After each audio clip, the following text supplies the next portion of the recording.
What's up? I'm Danny. I'm Keaton. And we're Daisy Grenade, and we're here hanging out with Rob on Punkvideosrock.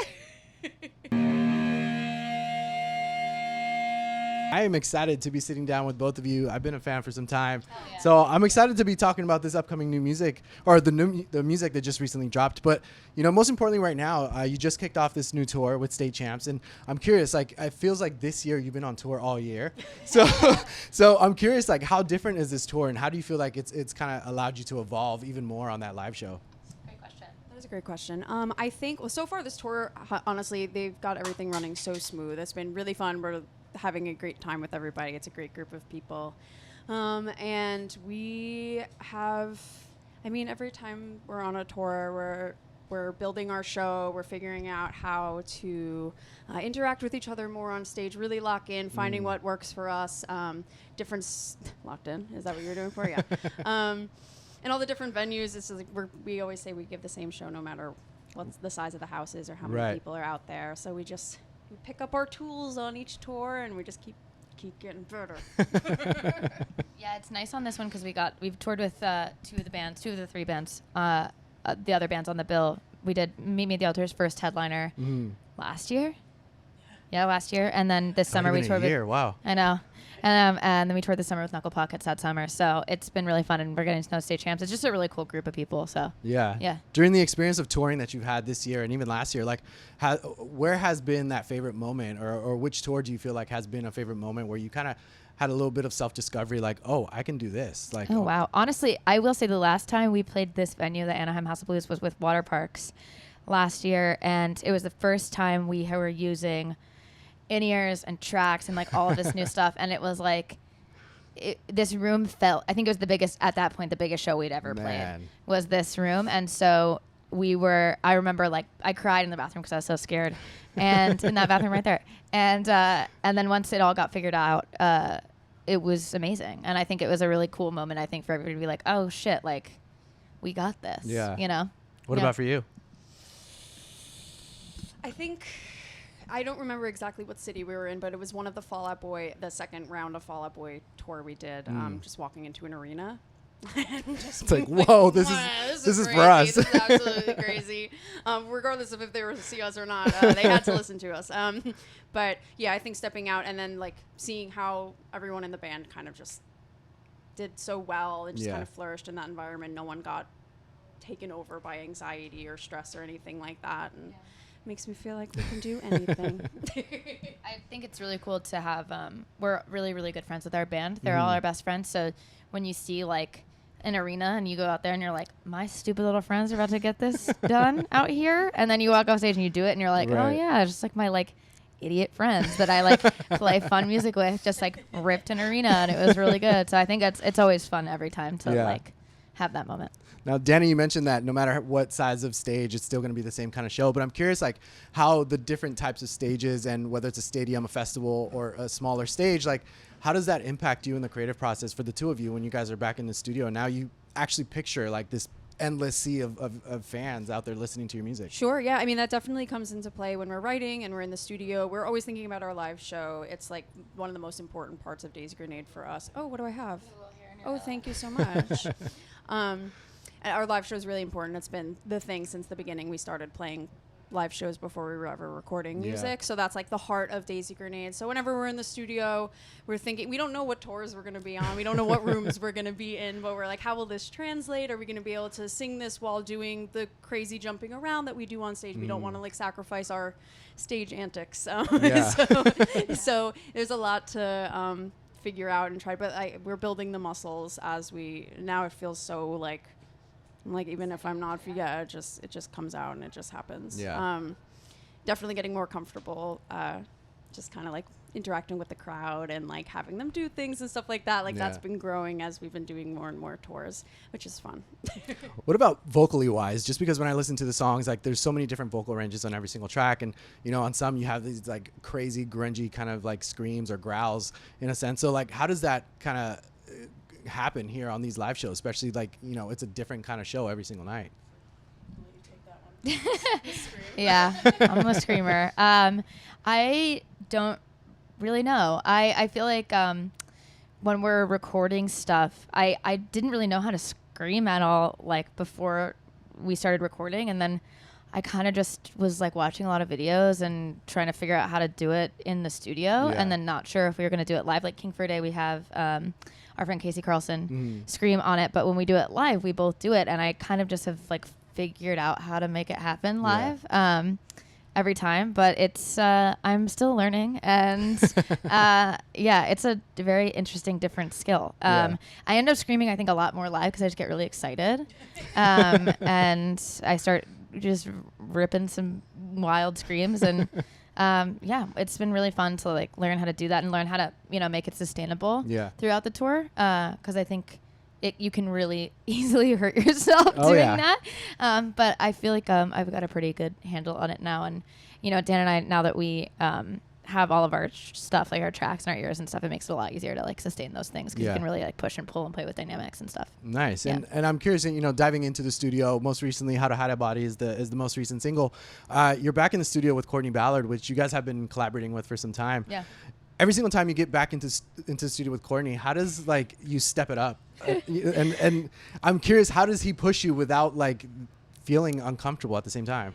Courtney's amazing. Courtney's an absolutely incredible producer. Something that Courtney hears things that I don't think normal people hear. Like it's really crazy. Like he will hear a guitar that's out of tune that nobody else in the room can hear is out of tune. And he's like, people are like, he's like, do you want to tune it? And everyone's kind of like, it's fine. And he's like, okay, if you want out of tune guitars in your song, that's fine.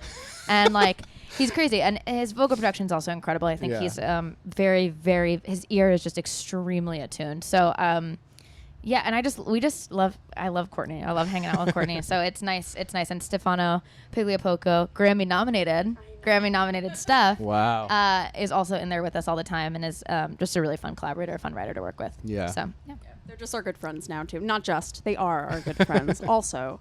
So it's very comfortable environment when we go in. There isn't really stress or like anything like, oh, we have to like perform. Sometimes we just we go to Sugarfish if something's not working. Like we've done that a couple times where we've been just hammering something, it's just not happening. So we're like, you know what?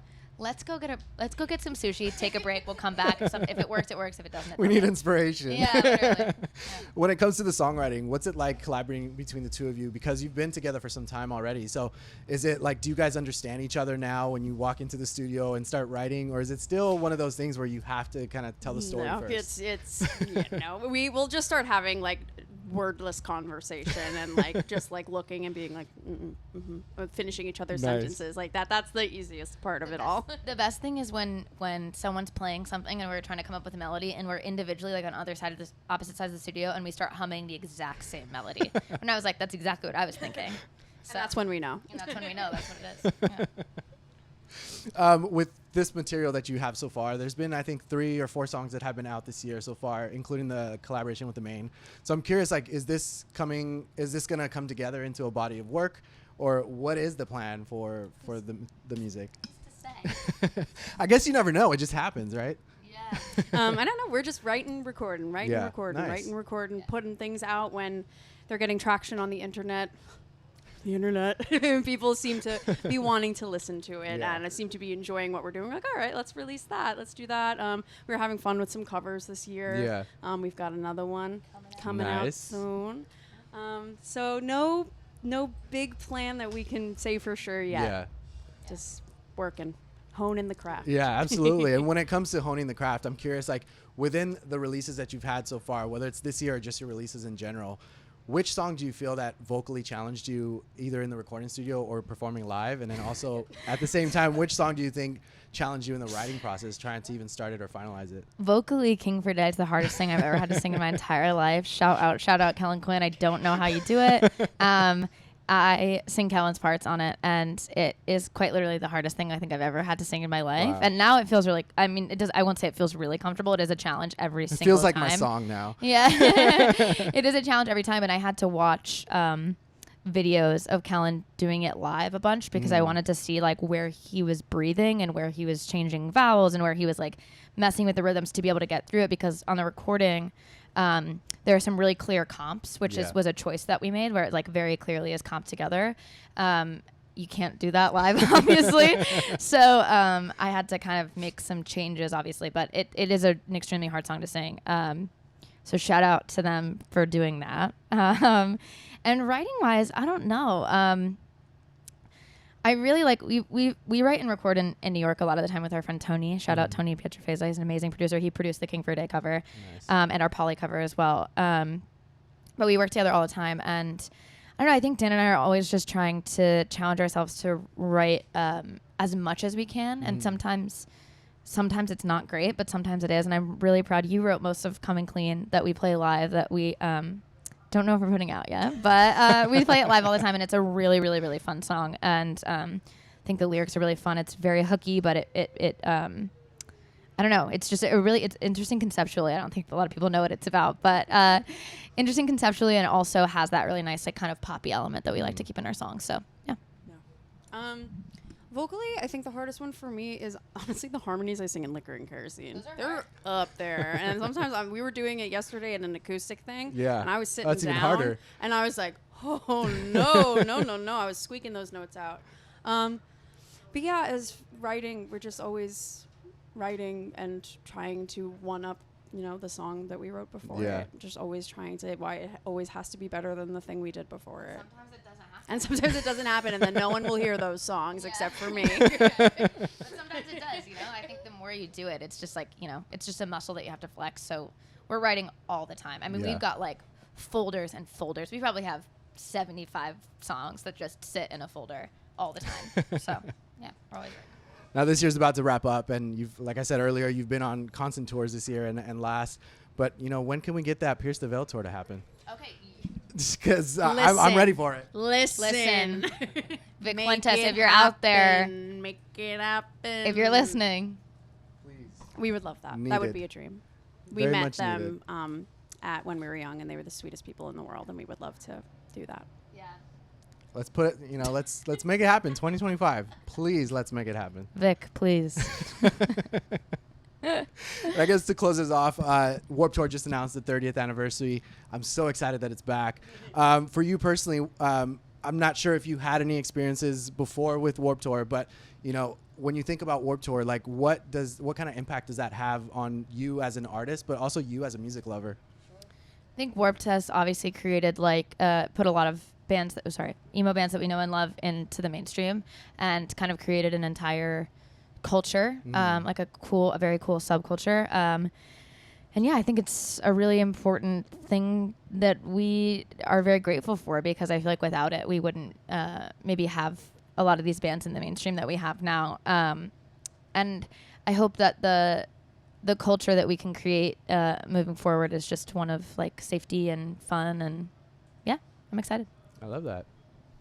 I'm scared of crowds, so I actually never went to a Warped Tour when I was Really? younger, because I was going through I don't want to be in a crowd Is that to this day still? No, obviously I've had to get a little bit I mean, better I at wouldn't be that. surprised. I would not be surprised. I've had to get a little bit better at that. But I would like to go. I want to have the experience, because I feel like everybody in this scene has, for the most part, had that experience. And I would like to be able to be like, I went to Warped Tour. Yeah. But in my own room with no crowd and no other people. And I do my own Warped Tour. That's awesome. Well, thank you so much for hanging out with me. I'm excited that we got to do this. I'm looking forward to see what next year brings. Hopefully a Pierce the Veil tour. But thank you for hanging out. You guys be sure to check out Daisy Grenade. New music is out now. Catch them on tour right now with State Champs. And thanks for watching here on Punk Videos Rock. Thank you.